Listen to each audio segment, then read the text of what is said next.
Hello students, आज के इस वीडियो में मैं आपको बताऊंगा प्रीपोजिशंस में कुछ ऐसे वर्ड्स हैं जो सभी का मतलब होता है के ऊपर, फिर भी यूज में कहीं न कहीं डिफरेंस होता है। इसको आज दिखाएंगे। प्रीपोजिशन का देख पहले। ऑन एक ऐसा होता है, ओवर, एबव एंड अपॉन, इस सभी का मीनिंग किसी न किसी रूप में होता है के ऊपर, या फिर केवल ऊपर भी लिख सकते हैं। लेकिन यहाँ अंतर है सब में, यानी सब को एक दूसरे के जगह यूज आप नहीं कर सकते हैं। फर्स्ट में ऑन के बारे में बात करेंगे। ऑन का मीनिंग जैसा कि आप जानते भी होंगे, के ऊपर या ऊपर कहते हैं। तो डिफरेंस क्या है? तो यहाँ डिफरेंस क्या होता है इसको आप देखेंगे। इट डिनोट्स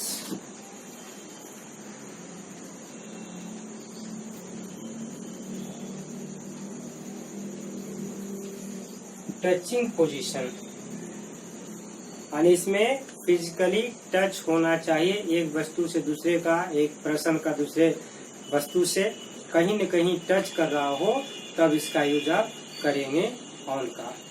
एग्जाम्पल में आप इसे देख सकते हैं। All the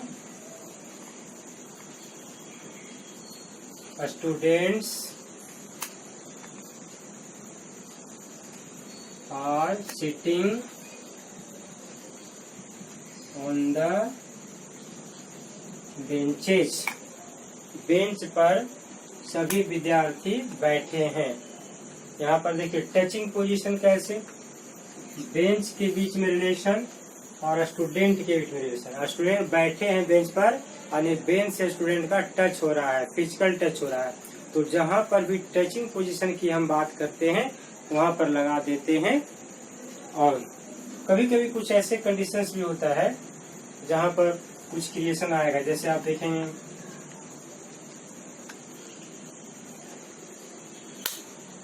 the major is sitting on the chair. Major chair पर बैठा है। यहाँ इन द चेयर आप नहीं लिखेंगे, होता है इन द भी चेयर, ऐसा नहीं कि नहीं होता, लेकिन कुछ कंडीशंस है जहाँ पर यहाँ भी डिफरेंस आ जाता है। आप ऑन द चेयर कहते हैं। ऑन द चेयर का मतलब क्या होता है पता है? जब सीधे टाइट तन करके बैठते हैं तो उसको कहते हैं ऑन द चेयर। लेकिन थका मांदा कोई आदमी आता है, जैसे कुर्सी में घुसा चला जा रहा हो, उसमें कुर्सी में लद करके बैठ गया, तो उसमें इन द चेयर। तो इसलिए यहाँ पर मेजर की चर्चा है। मेजर लोग कभी भी, सेना का कोई भी अधिकारी या कोई भी ऑफिसर या कोई भी सैनिक लद के नहीं बैठते कुर्सी में। उन लोग को ऐसा ट्रेनिंग दिया जाता है, हमेशा टाइट बैठने की आदत होता है। तो ऐसे सेंटेंस को देख करके हम यहाँ पर ऑन लगा देंगे। और इसी में अगर कंडीशन अलग हो जाता कि एक थका मांदा आदमी बैठा है, तो वहाँ पर जनरली हो जाता इन द चेयर। इसकी चर्चा बाद में करूंगा, लेकिन यहाँ पर केवल पहले ऑन को देखना है कि ऑन क्या है। तो टचिंग पोजीशन जहां भी आएगा वहां पर केवल और केवल ऑन लगाती है। अब चलिए दूसरा में है ओवर। मीनिंग तो इसका भी सेम होता है के ऊपर या ऊपर भी कह सकते हैं। फिर अंतर क्या है? तो अंतर यहाँ पर है in or to the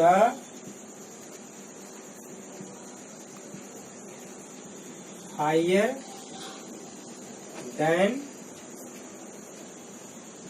something. यहाँ पर क्या है? किसी चीज से ऊपर है, लेकिन ऊपर है फिर भी यहाँ पर एक डिफरेंस है। क्या है? तो there is a space between two things. मतलब यहाँ पर नॉट टचिंग, इसमें कह सकते हैं when there is no touch between, यानी दोनों के बीच में अगर टचिंग पोजीशन नहीं होता है तो वहां पर हम लगा देते हैं ओवर। जैसे आप कहते हैं हमारे माथा के ऊपर फैन है, सीलिंग फैन रहता है माथा के ऊपर ही ना, अगर आप रूम में होते हैं तो हमेशा देखेंगे ऊपर रहता है। तो कैसे यूज करेंगे इसको, इसका example, the fan is moving over the head. सिर के ऊपर फैन घूम रही है, माथा के ऊपर है। इसमें एक चीज और ध्यान देना होता है कि कहाँ पर उसका ओरिजिन ही आपको पता होना चाहिए। जैसे फैन को आप स्पष्ट देख सकते हैं कहाँ पर फैन टंगा हुआ है, तो वैसे कंडीशन में खास करके ओवर लगाते हैं और टचिंग नहीं होना चाहिए। अगर बहुत ज्यादा ऊंचाई की बात करें तो फिर एबव का कंडीशन आ जाएगा। कुछ कुछ ऐसे जगह होते हैं जहाँ ओवर और एबव में कंट्राडिक्शन आ जाता है और कहीं कहीं दोनों का सेम यूज हो जाता है। वहां पर आप ओवर भी लगा सकते हैं और एबव भी लगा सकते हैं।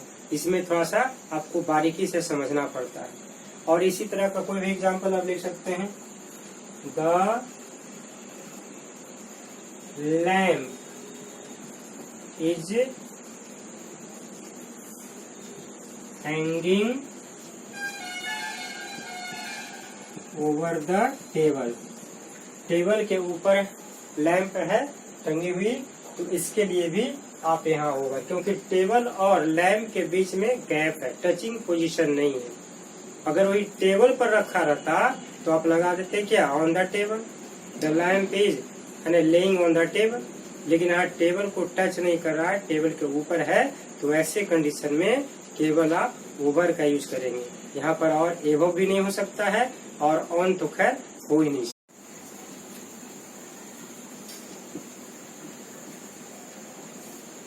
इसमें तीसरा इस तरह का ही है एबव, इसका भी मतलब होता है ऊपर।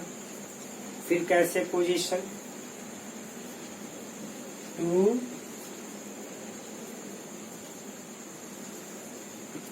द पोजीशन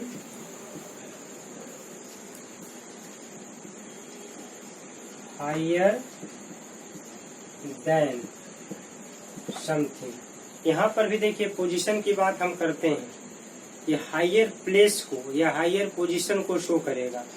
लेकिन ओवर इसमें अंतर क्या है, इसको आप लिख सकते हैं, इट डिनोट्स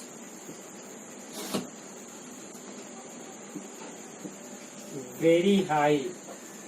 अगर बहुत ऊंचाई की बात आप करते हैं ना, तो ऐसे जगह में आप इसका यूज करेंगे। कम ऊंचाई के लिए हम एबव का यूज नहीं करते हैं। अब जैसे अब मान लिया कि आप कहते हैं कि क्लाउड्स, तो क्लाउड्स के ऊपर भी जैसे प्लेन चलता है ना, तो ऐसे जगह पर हम एबव कर सकते हैं। जैसे एग्जांपल में आप देख लें, we were flying above the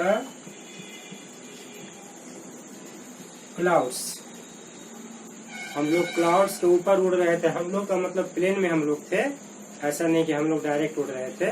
हम लोग पवन पुत्र तो थे नहीं ना, इसलिए हम लोग उड़ रहे थे और हम लोग प्लेन में जा रहे थे। तो इस तरह से देखिए, above the clouds, क्लाउड्स कितना ऊंचा पर होता है, उसके ऊपर हम जा रहे थे, उड़ रहे थे, यानी प्लेन उड़ रही थी।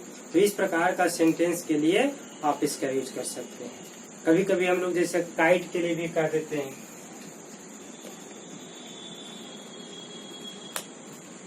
काइट समझते हैं, एक काइट होता है जो पतंग हम लोग उड़ाते हैं, और एक काइट होता है क्या, चील कहते हैं जिसको। एक पंछी होता है जो काफी ऊंचाई में जाता है और उड़ता है। अब यहाँ लिखेंगे, the kite is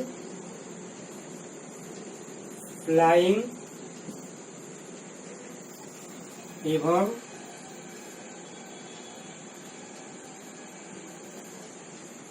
the clouds. बादल के ऊपर। ये पतंग वाला नहीं होगा, ये पंछी होगा, क्योंकि पतंग बादल के ऊपर नहीं पहुंच पाता है। तो इस प्रकार से आप देख रहे हैं कि एबव और ओवर दोनों में। लेकिन अब कभी कभी कंडीशन क्या आता है, इसको समझिए।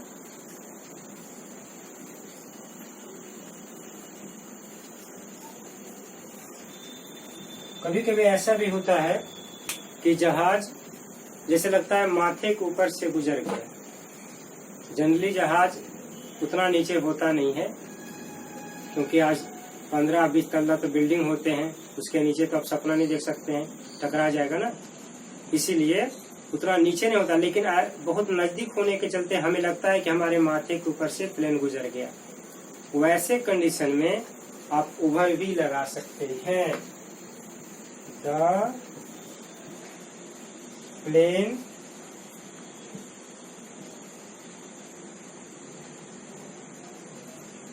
Flu over above our heads, यानी हम लोग के माथों से ऊपर जैसे गुजर गया, उड़ गया। तो ये नजदीकी को शो करना रहता है तो हम ओवर लगाते हैं। और ऐसे प्लेन के साथ एवं भी लगता है, क्योंकि प्लेन ऐसे भी ऊंचाई पर उड़ते हैं। तो इस तरह से आप देख सकते हैं। तो यहाँ पर दोनों में इस तरह का यूज होता है, कभी कभी होगी। चलिए अब एक आता है अपॉन। कभी कभी अपॉन और ओवर में भी डिफरेंस आ जाता है। अब कहेंगे कैसे डिफरेंस आ जाता है? अपॉन का देखिए क्या होता है, इट डिनोट्स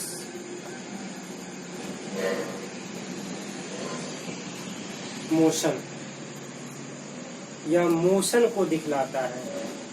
अगर जंप ऊपर कोई करता है तो मोशन के लिए हम ऐसा यूज करते हैं। जैसे आप कहेंगे a cat jumped upon the table. एक कैट टेबल के ऊपर जंप किया, यहाँ पर मोशन हुआ। लेकिन कुछ ऐसे कंडीशंस होते हैं जहाँ पर ओवर भी आता है। देखिए ओवर में कैसे आता है, इसको एक समझ लीजिए।